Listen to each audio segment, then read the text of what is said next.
So, so we have started discussing about how the devices are going to communicate, and we have talked about a layered architecture.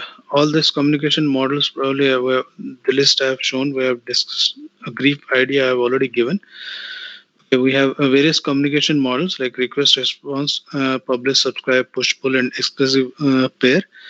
And then before that, what are the various layers we have as far as uh, the IoT architecture is concerned? Apart from this functional blocks, so these are the functional blocks, nothing but the abstract representation of the various components of an IoT system, and these can be represented in the form of layers.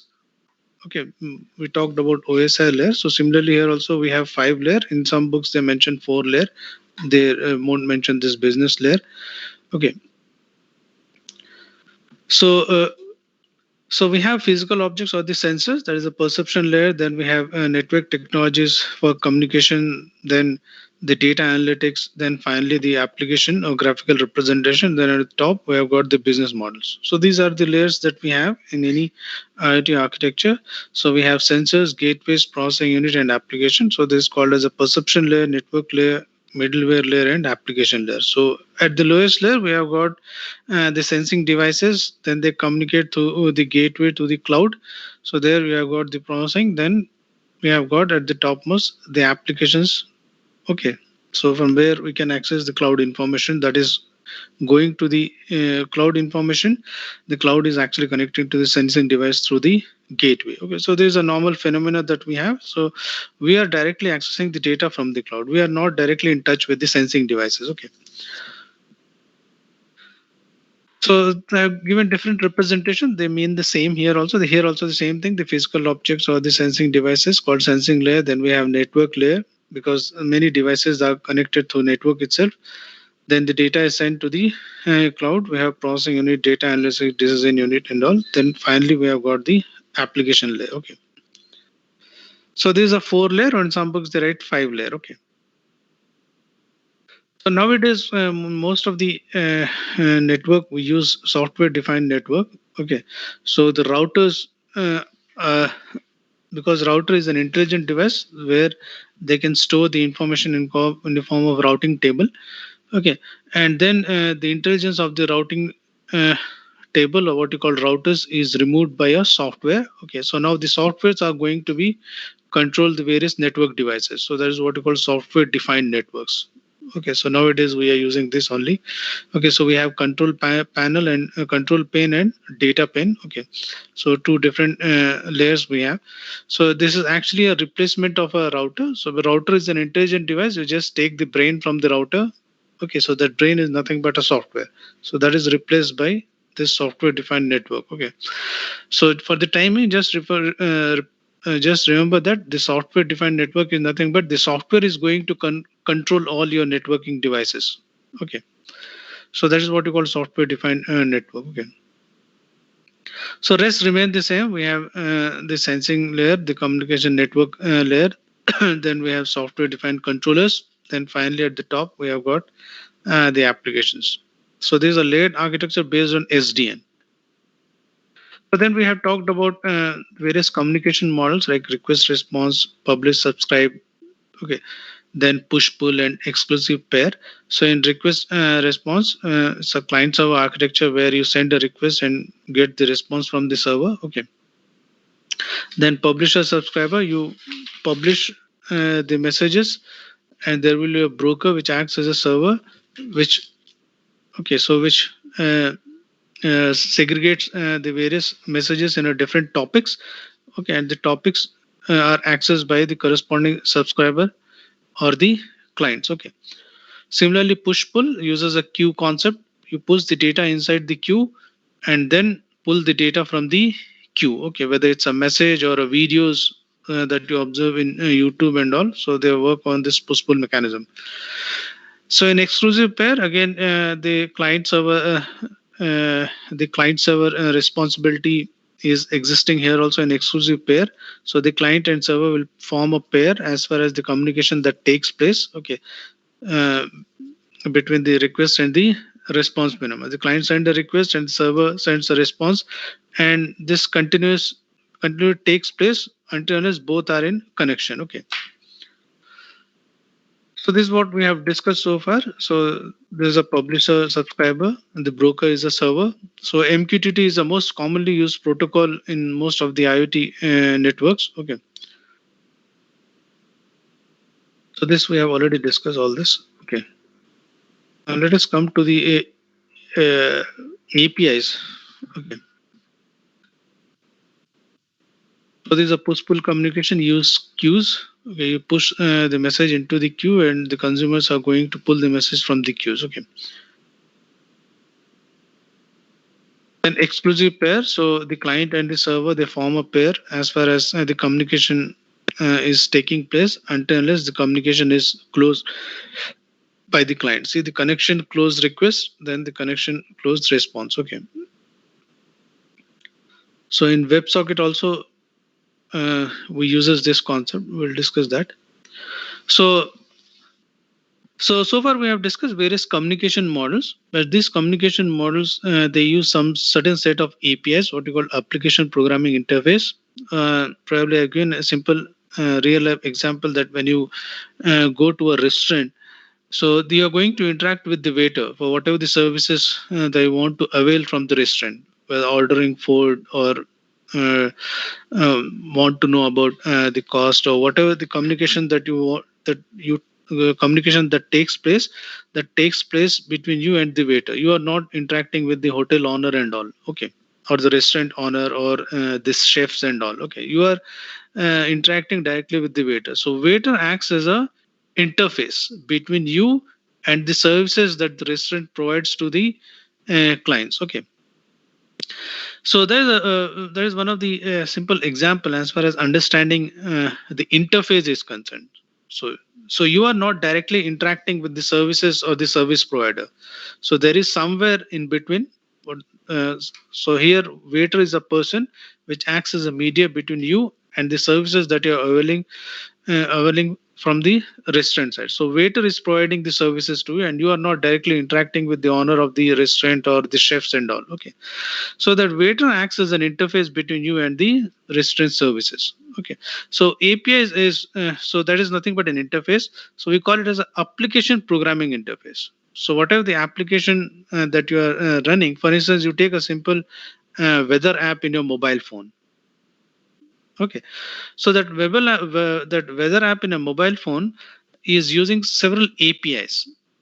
Okay. Because Google is not providing to weather data, because Google is using an API from other service provider who generates data for the weather information.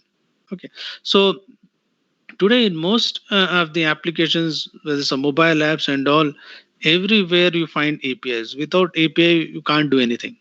Okay, all your mobile apps are connected with the corresponding APIs itself. Okay, so we have two different APIs. We have one is REST-based communication, and other is WebSocket-based communication. Okay, so REST-based we call it as representational state transfer.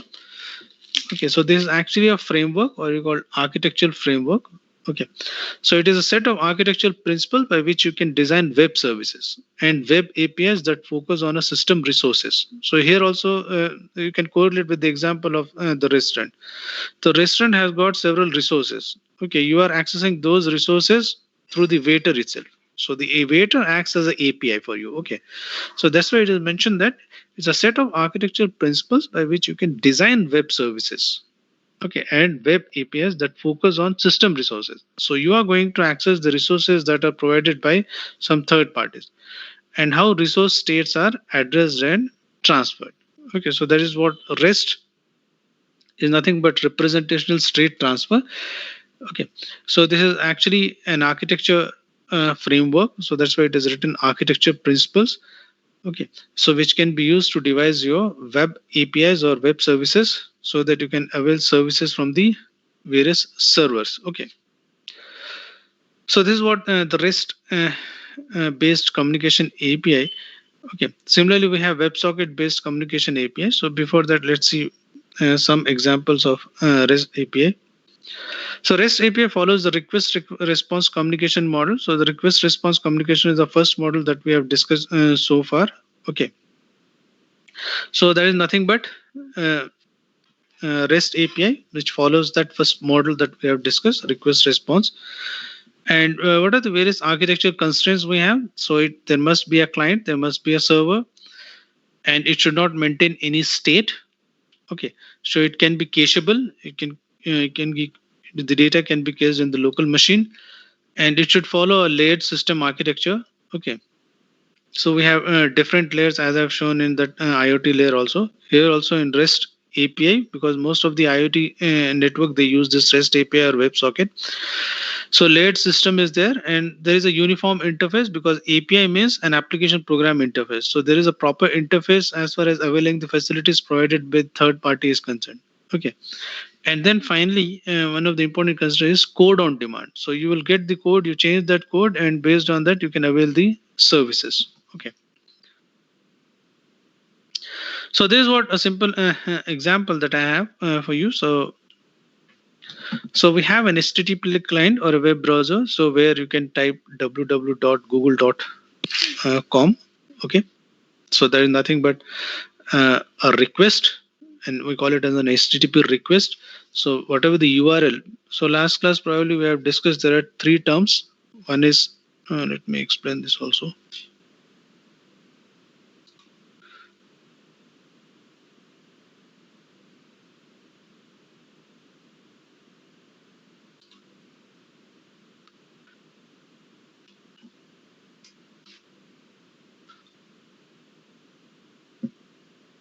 So it's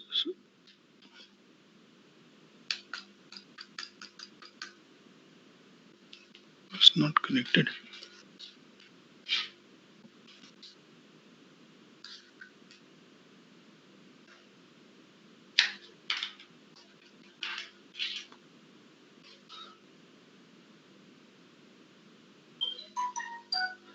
Yeah. Okay.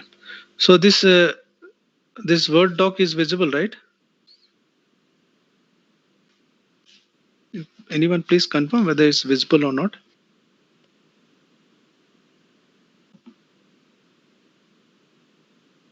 Is it visible? This. Yes, sir. Okay. So what we actually do here, if we open a browser, and here in the top you'll find a URL bar. So you universal resource locator, and you type something like http www.google.com. Okay, and we have here a Google server. So we have a server here.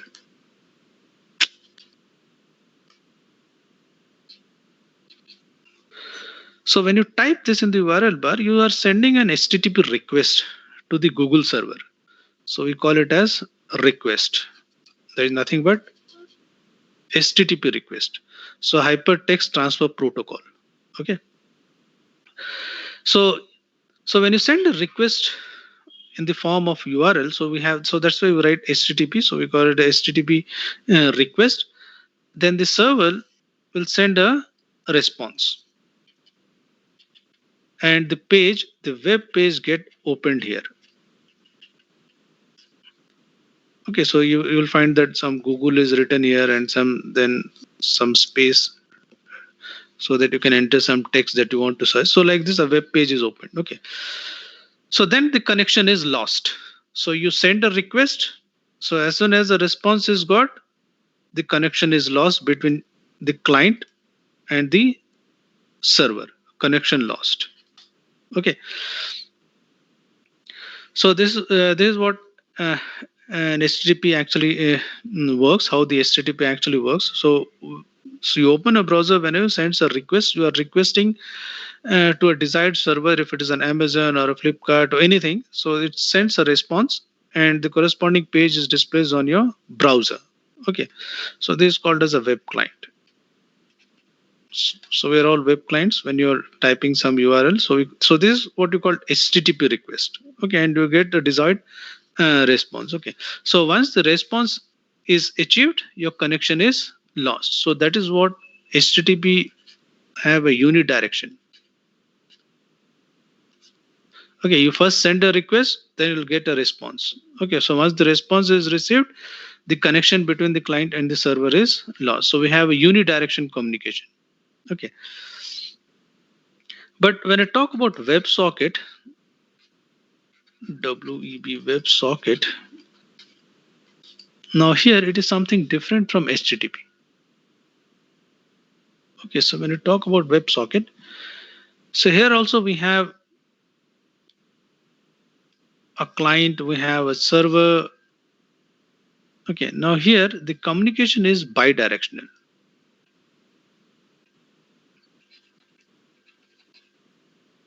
Bidirectional. Okay, so most of the chat applications, gaming applications, they work on WebSocket. Okay, so this will look like this. WS stands for WebSocket, then www dot.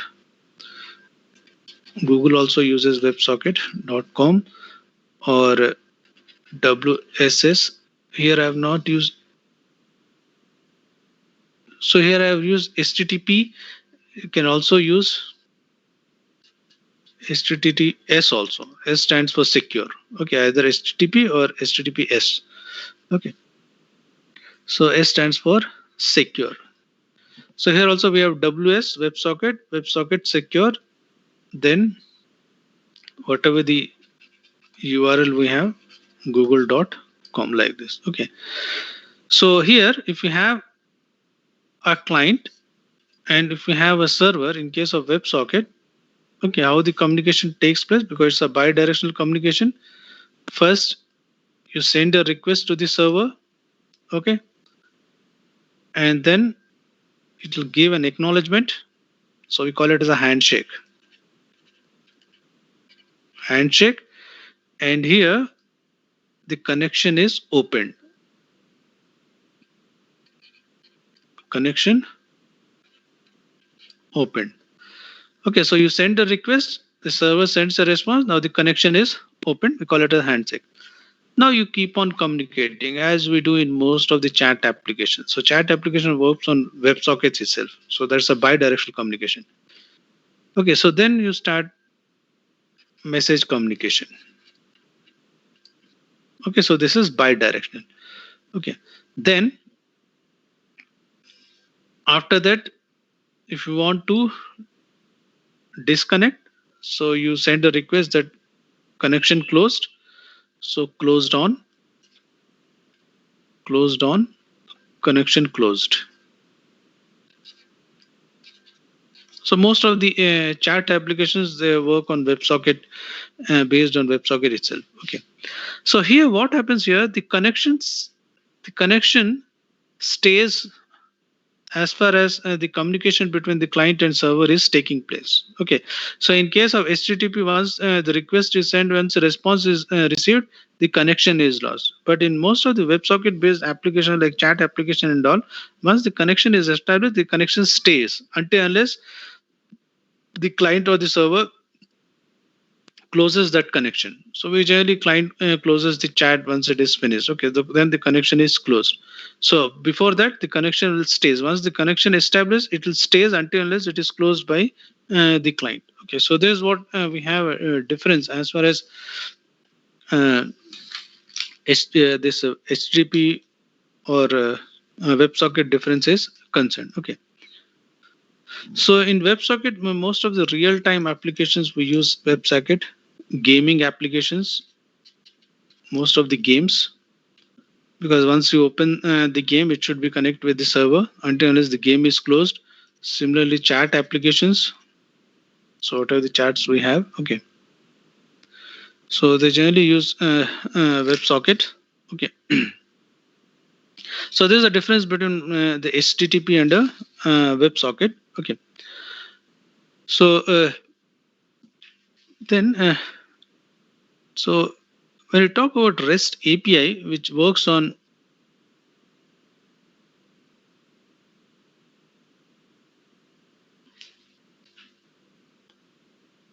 So we have got the difference between what? HTTP and WebSocket. Okay. And then,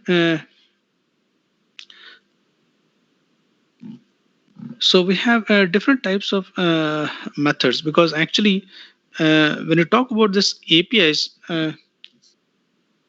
if you are if you are aware of uh, Java and all, okay. So whatever the URL you type, the example that I've given, like http/google.com. So you send a request to the corresponding server, maybe a Google server or Amazon server. Okay.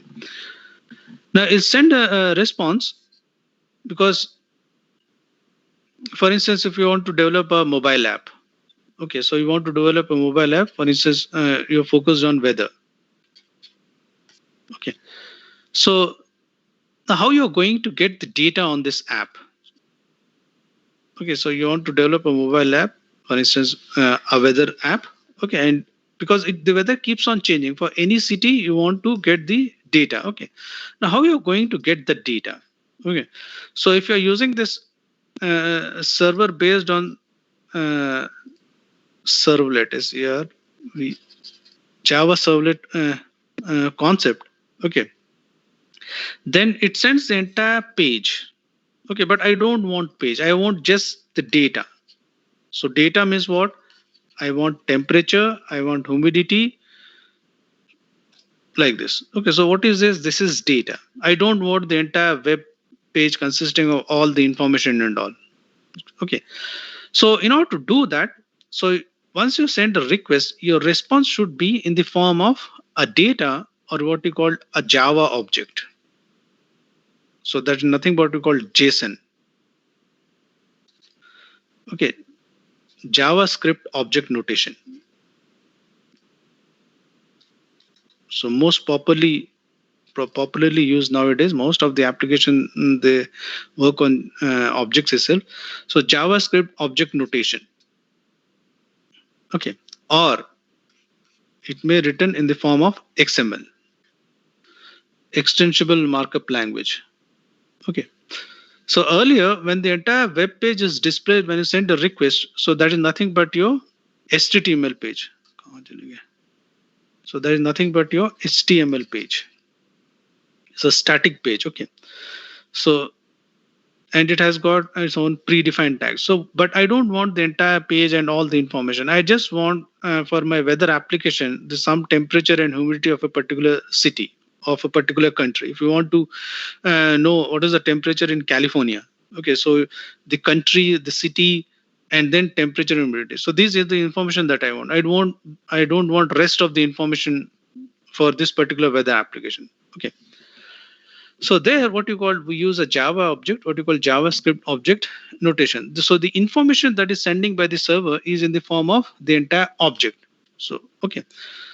So what you call, so every object is nothing but something that we observe in a surrounding environment. Your table is an object. Okay, your washing machine is an object. Every object has got its own feature and it belongs to some class. Okay, so in object-oriented development, we generally talk about objects. So once you send a request, the response should be in the form of object itself. So in most of the cases, the response is in the XML form or in JSON form. Okay. So how it actually looks like, let me mention. If you talk about, so because I don't want the entire web page to be displayed on the screen for a particular request. So if you're sending a request, the response should not be the entire HTML page. Okay. So I don't want HTML page. I just want object. So that object should be in the form of XML or JSON object. Okay. So why we want this? Because I don't want the entire web page, because I just want the objects like temperature, humidity. Okay, so let me show how it actually looks like when you send for this weather application. When you send a particular request, for instance, I want to know the temperature and humidity at California. Okay, so you send a request and how the response will be obtained, because I want the response in the form of objects and its features. So if you talk about XML, so extensible markup language, so it will be in the form of country, then city. So these are called as tags. Then I've got temperature, for instance, 33 degrees. So opening tag, and this is closing tag. Okay. Then I want humidity. So in XML, you can write your own tags, but that is not possible in HTML. HTML has got all predefined tags. So, but in XML, you can create your own tags. Okay. So then, for instance, humidity is 40. Okay. Then slash humidity. Okay. Then close city tag and close country tag. Okay. So this is how an XML. So once you want to send a request to to know the temperature and humidity of a particular city located in a particular country, so the information will come in the form of XML page. Okay, rather than the entire HTML or a web page. So if it is a JSON form, then it will look like this. If it is a JSON form,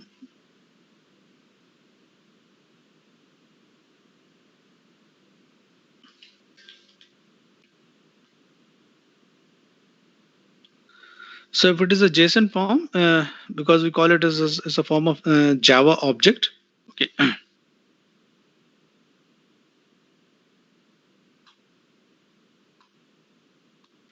So how it look like? XML I have shown how it actually looks like. Now, if it is a JSON, Java script object notation, so here also we have a braces. So we'll find country, and semicolon, then braces. Then I've got city like California, country is US. Then I have, it is in the form of strings. Okay, string object. 33, humidity, 40, and then close this brace, and this. So it'll look like this. So it's an object because object has got a features. So I want the data for my weather application. So you you send a request that you want to know the temperature and humidity of a particular city in USA. So it'll send the response in this form. Okay, so this is what we call JSON form. Okay, so nowadays most of the applications uh, that they're developed, the web-based applications, they generally work on in the form of JSON or an XML form. Okay, so in the MATLAB ThinkSpeak also I have shown the API key request, read request, and response request, read and write API. So there also I have shown when the bulb is on, when the bulb is off, the format is in the form of JSON form. Okay, so in this type of form itself. Okay, so that's why the REST API. The request response, okay, client sends a request and get a response from the server, and the response in most of the cases in JSON or an XML format. So when you send an HTTP request, so it generally forms, we call it as a CRUD, CRUD. So CRUD indicates create, read, update, and delete. So this is a thing that you can do as far as getting the services through HTTP. So sorry. So HTTP methods. Okay, the first method create. For create, we use post method. For read, we use get method. Okay, we use put method. These are all predefined methods. Then we have a delete method. So we call it as a CRUD. Okay, so whatever the HTTP request you send, okay. So the response is in the form of object. Okay. So sending the entire state of the object. So the temperature and humidity of a particular city, or of a particular city of a particular country that you are fetching from a particular server through your weather app. So they are actually sending the objects. So that is what you call JSON object. Okay. So, or more clearly, we call it as sending the state of the object. So when I say state of the object, which keeps on changing, because temperature and humidity, they are not, they are these are the parameters which are keeps on changing. Okay, because when you're creating your own weather app, so it's not possible to provide sensing devices to each and every city, because it will cost millions of dollars for you. Okay, so what you want to fetch this information by sending a request to a desired server whose main job is through satellite to get all the information about a particular weather of a particular country or a particular city. So the response is in the form of a state of the object. Okay, so the state of the object for California in a particular second is 33 and 40. There's temperature and humidity, and it keeps on changing. Okay. So how you're going to implement this web APIs? So we have some technologies or methods, like we have a SOAP, we have a Jersey, we have a Spring. So these are some of the technologies are available as far as you creation or implementation of any REST APIs are concerned. So SOAP is actually called a single object access protocol. Nowadays we are not using it. Simple object access protocol. So this is actually XML based.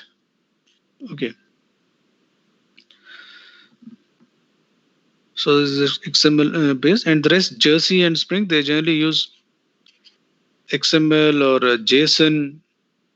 Okay, they use HTML also. Okay, so sending state of the object in an XML or a JSON format. Okay, so SOAP is actually a protocol, as I mentioned here, protocol.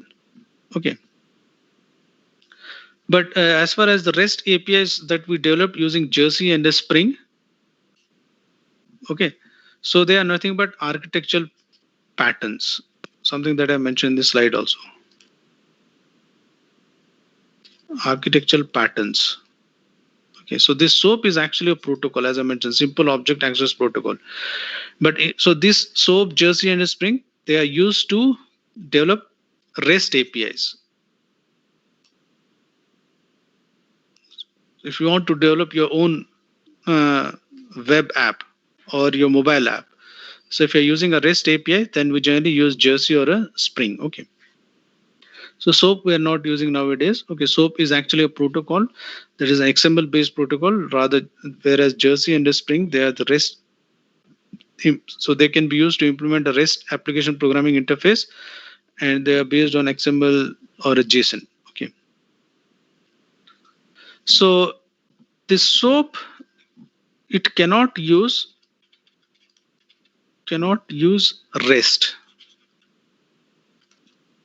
but whereas your REST API, it can make use of SOAP. So there's a difference. Okay, so if you're implementing a REST API, then you can make use of this XML. So that's why I mentioned that XML, JSON, or HTML, whatever the format we have. But in SOAP is restricted to XML form only. Okay, so that's why you cannot make use of REST APIs here. But REST API can make use of SOAP functionalities. Okay. So this is one of the important communication API that we have, what we call REST API. Okay, so it is actually based on client server architecture, and so when I say client server architecture, they are not maintaining the state, because you are sending a request and getting a response, and the connection is lost. So you are not maintaining any state there. So they will call it as a statelessness. Okay, so and it is a layered system, and the cacheability, and it's a uniform design and code on demand. So you can access the code, and you can change the code, and you can work accordingly. Okay. So this is what I have mentioned here in these slides also. So this is what HTTP client is, a browser. Then you type HTTP colon, as I mentioned in that note also, www.google.com. So you send a request and get a response. And this is carried out by the TCP IP. Okay, so HTTP protocol using this TCP IP. Okay, so that's why you call it as HTTP hypertext transfer protocol, following this TCP IP layers. So when you're sending a request, it follow all the layers that are available in TCP IP. Then the response is received by the client. Okay, so these are the layers that is mentioned in TCP IP. Okay, so as soon as you send a request, it will go to the server, and again it will come back by following all these layers. Okay, so transport network data and physical link layer. Okay, so in some books they write 5 layer, in some books they write 4 layer. Okay, because these two are combined as one called network access. Okay, otherwise more elaborately is this 5 layers: physical, data, network, transport, and application. And this OSI model, so open system interconnection model. So in networking, whenever you study computer networks, so there's something, the fundamental thing that is there. Okay, so all this network communication, or the machines communicate through this model itself. Okay, and we have discussed also what are the various network devices that are used. So this is how the request and the response is handled, how the communication is done between the sending and the receiving host. So this is how the request will go. Okay, so we have all this TCP IP layers. So this is a network media. So how one machine is communicating with another machine. Okay, the client and the server. Okay, so data sent by the user and data received by the user. Okay, so all these layers you see. Again, the data will come from the server. It will follow all this and go back to the client. So it follow all this layers, okay, through some network media, maybe wireless or Wi-Fi, or maybe, okay, maybe wired. Okay, so assume that, so this is one machine and this is another machine. So there's a client and there's a server. So your message, or the message or the request that you have typed in the URL bar, like HTTP colon /www.google.com. So it will pass through all this TCP IP layers, and it will go to the corresponding host. So again, from there, the response is sent. The response will be passed through all these layers, and it will come to the client. Okay, so the web page will be displayed. Okay, so all this happens in milliseconds. Okay, if your internet is fast. So this is what I have shown, that we are sending a request and getting a response. So when you're sending a response, so you are actually getting a resources. Okay, so that resources are nothing but your web pages, that is in the form of objects, maybe a JSON object or an XML file. Okay, so this is what we have discussed last class also. The resources are nothing but universal resource identifier. The entire uh, request that you send is a form of URI. So in that, whenever HTTP includes, so it becomes URL. Okay, so the URI is nothing but is a combination of URL plus URN. Okay, universal resource name, something that we have already discussed. So this is what we have just mentioned in the previous note, that request response model. So you send a request. So request is sent by any of this. You can use any of this method: get, put, update, delete, with some payload. So payload is nothing but your response. So the same response I have shown in the ThinkSpeak cloud. Okay, in a form of JSON or an XML. Okay. So payload is nothing but your response, your resource, what you have requested to the server. Okay, so that will be sent in a form of JSON. For instance, in that weather app, yeah, in the location you have typed California. So California temperature and humidity will be considered as a payload when you receive the desired temperature and humidity. Okay, that 33 and a 40 is nothing but a payload. Okay, so you get a response in the form of JSON or an XML. Okay, so this type of communication that takes place between the client and the server. Okay, so these are the various methods: get, post, put, and delete, as I mentioned in that note also. Okay, so all these methods are used to get the resources in the form of objects. Okay, list all resources in a form of collection.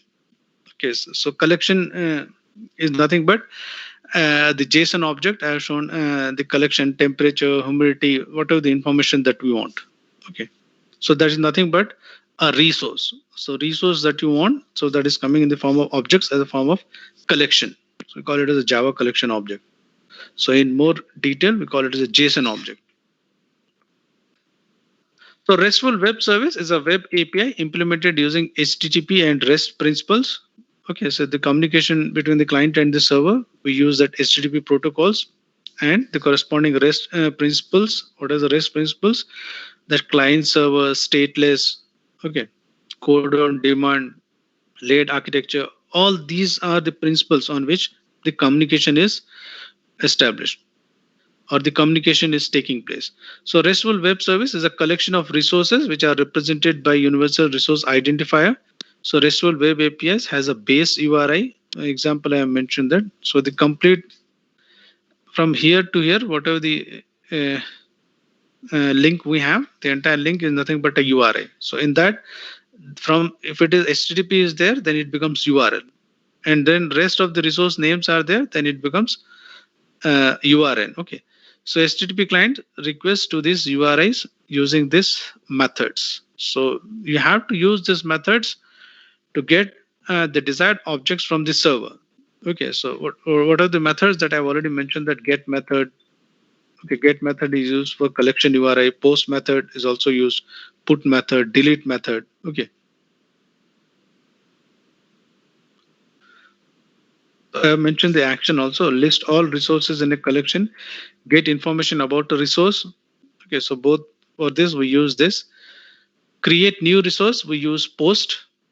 Okay. Put method, replace the entire collection with another collection. Okay, update a resource, or if you want to delete, so you can use this delete method. Okay.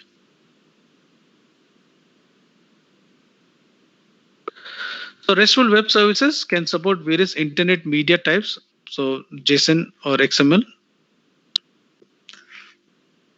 So then I mentioned that WebSocket. What is the difference between WebSocket and REST API? Okay, so in WebSocket, once the connection is established, it will remain until unless the connection is closed. So WebSocket APIs allow bidirectional and full duplex. So whenever there is a bidirectional, there is a full duplex because you're getting an acknowledgement. So WebSocket APIs follow bidirectional full duplex communication between the clients and the server. Okay. So Google uses WebSockets. I'll show some examples also. Follows exclusive pair communication model in WebSocket because like HTTP, once you send a request, you get a response, the connection is lost. Okay. But in case of WebSocket communication API, so the connection is not lost until unless the connection is established between the client and the server. So for instance, chat application or a game application. Okay. So once the game is installed, once you started the game, so you are continuously in connection with the server until unless the game is closed. Okay. So exclusive pair is taking place. That's why it is called exclusive pair communication model. Okay. So when you're playing a game or when you're chatting with someone, so most of the chat application and the game application or any real-time application, they use this WebSocket because the server is constantly in connection with the client and it forms a pair. So unless request response API such as REST, so REST is nothing but a request response API. The WebSocket APIs follow full duplex communication and do not require a new connection to be set up for each message to be sent. So each and every time you want to communicate, no need to send a request to establish a connection. Once the connection is established, you can communicate. Okay, so that's why WebSocket APIs follow full duplex communication and do not require a new connection to be set up for each message to be sent. Okay, so this was there in case of REST API because REST API, every time you send a request, you'll get a response and the connection is lost. Okay. This is how, as I've already discussed, that client and the server request to set up WebSocket connection. Okay, so I've shown a handshake over HTTP, response accepting the request. Then you start communicating with. Okay, what are the messages that you send in the form of data frame? So the bi-directional communication. And then, for instance, if the game is closed, or if you don't want to chat your friend, you just close. So there is, so we call it as a close request, and the connection is closed. Okay. So there is exclusive pair communication model. Okay. So in order to communicate using the WebSocket protocol, you need to create a WebSocket object. Okay, and this will automatically attempt to open the connection to the server. Okay. So some code I have mentioned here, WebSocket object. So DOM string URL in optional DOM string protocols. So you create, so new is generally used to create an instance of a WebSocket. So we write WS for WebSocket. Okay. So I'll show some example also. On return, example socket dot ready state is connecting. The ready state will become open once the connection is ready to transfer data. So once you have opened your connection, you can begin transmitting data to the server. To do this, simply call the WebSocket object send method for each message you want to send. Okay. So how to send? So you use, see, example socket is nothing but an instance. So this example socket is nothing but an object. So you use object to call a method called send. So here is some text that the server is urgently awaiting. So this is a message that you are sending. So then you use the instance or an object dot on open, then invoke a function of the passing an event reference. Okay. Then again, here is some text that server is urgently awaiting. So this is how you are going to sending a message to the server.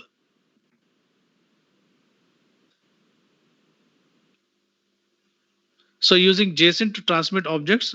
Okay, so JSON is nothing but you send information in the form of string objects like the message, text. Okay.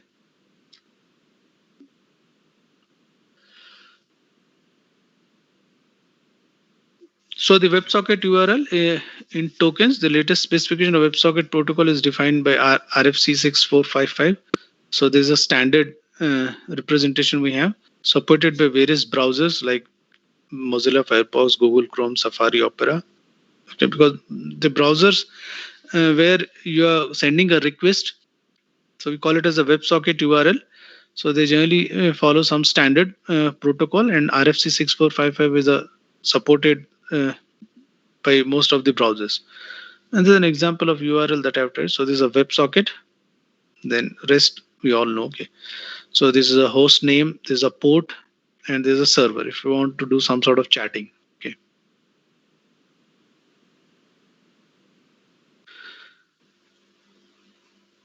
So these are some of the existing techniques which are used for duplex communication between the server and the client. Okay. Polling, long polling, streaming, postbacks, and Ajax, HTML5. Some examples. I'll show some examples or some softwares that uses WebSocket. Okay.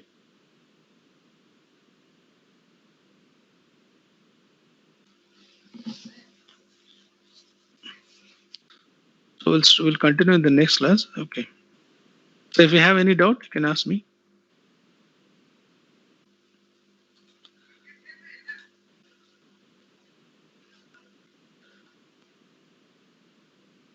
Anybody having any doubt?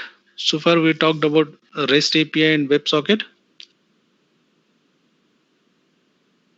Okay, it is very difficult because mm, because in the basics we can't teach all implementation and all, because in order to develop a if you want to create a REST API, you want to create an application using REST API. As I mentioned that nowadays we are not using SOAP protocol, we are using Jersey or a Spring.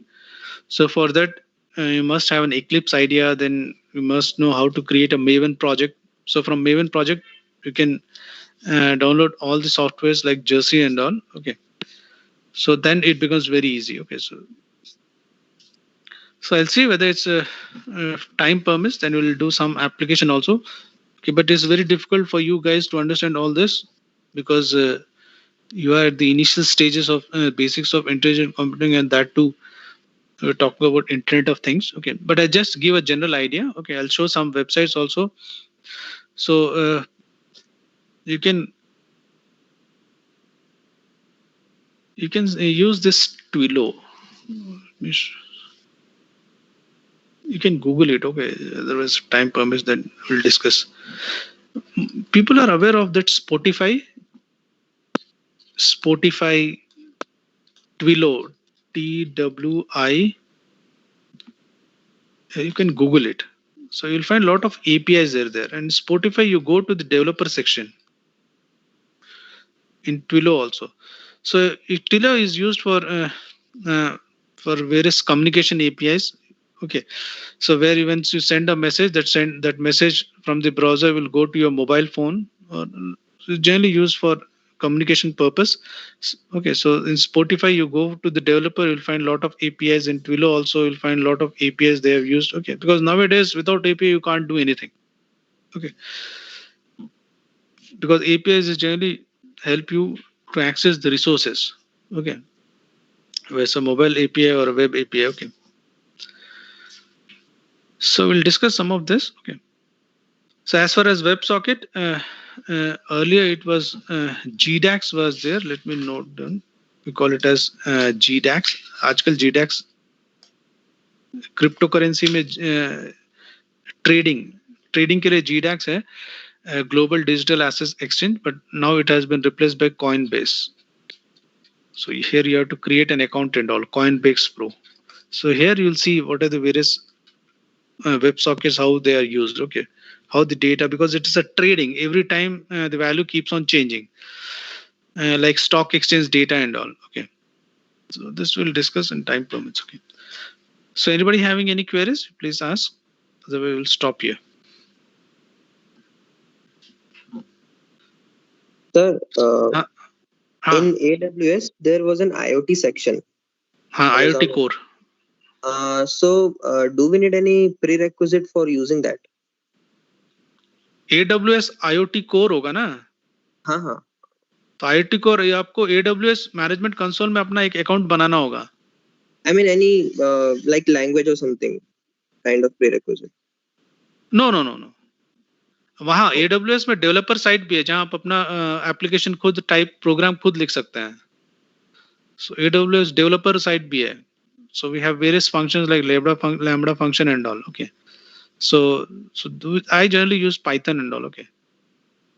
You can use Java also. So in AWS also there are developer section में जाएंगे आपको, then you can learn many languages there also. Okay. So first you have to create an account in AWS. Okay. So let me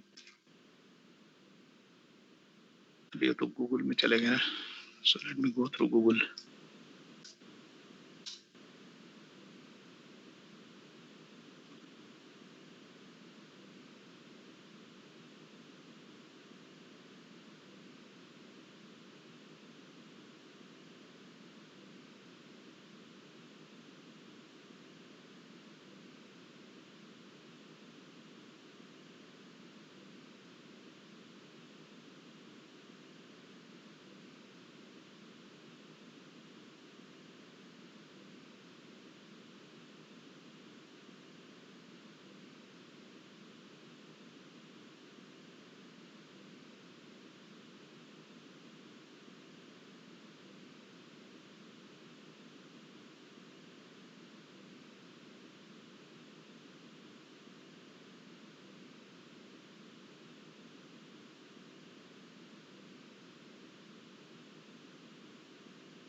sir गए meeting छोड़ दी शायद.